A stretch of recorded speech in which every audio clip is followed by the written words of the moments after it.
মধ্যপ্রাচ্যের আকাশে কি আবারও ঘনিয়ে আসছে নতুন কোনো ঝড়? বিশ্ব কি এগিয়ে যাচ্ছে আরেকটি পারমাণবিক প্রতিযোগিতার দিকে? কারণ এমন এক সময় যখন ইরানকে ঘিরে উত্তেজনা চরমে, ইয়েমেনে সংঘাত থামার নাম নেই, ঠিক তখনই সৌদি আরবের সঙ্গে ঐতিহাসিক এক পারমাণবিক চুক্তি সই করেছে যুক্তরাষ্ট্র। ওয়াশিংটন বলছে এটি একটি শান্তিপূর্ণ পারমাণবিক সহযোগিতা চুক্তি। কিন্তু প্রশ্ন উঠছে, এই চুক্তির আড়ালে কি শুধুই জ্বালানি, নাকি লুকিয়ে আছে মধ্যপ্রাচ্যের ভবিষ্যৎ ক্ষমতার নতুন হিসাব?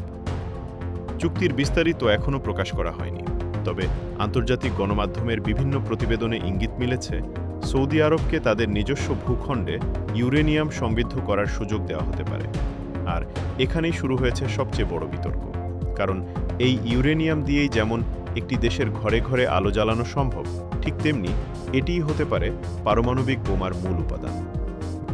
এদিকে ইসরায়েলের সাবেক কর্মকর্তারা ইতোমধ্যেই উদ্বেগ প্রকাশ করেছেন। তাদের আশঙ্কা, আজকের এই চুক্তি হয়তো আগামী কয়েক দশকের জন্য মধ্যপ্রাচ্যের রাজনৈতিক মানচিত্রই বদলে দিতে পারে।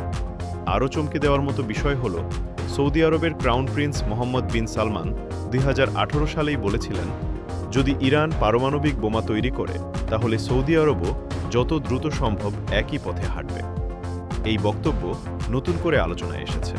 তবে যুক্তরাষ্ট্রের পররাষ্ট্রমন্ত্রী মার্কো রুবিও আশ্বস্ত করে বলেছেন, যুক্তরাষ্ট্র কখনোই এমন কোনো দেশের সঙ্গে চুক্তি করবে না যা পারমাণবিক অস্ত্র বিস্তারের ঝুঁকি তৈরি করে।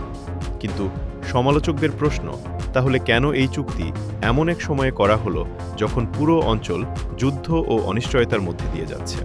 এটি কি শুধুই অর্থনীতি, নাকি রাশিয়া ও চীনের প্রভাব ঠেকাতে যুক্তরাষ্ট্রের নতুন কৌশল?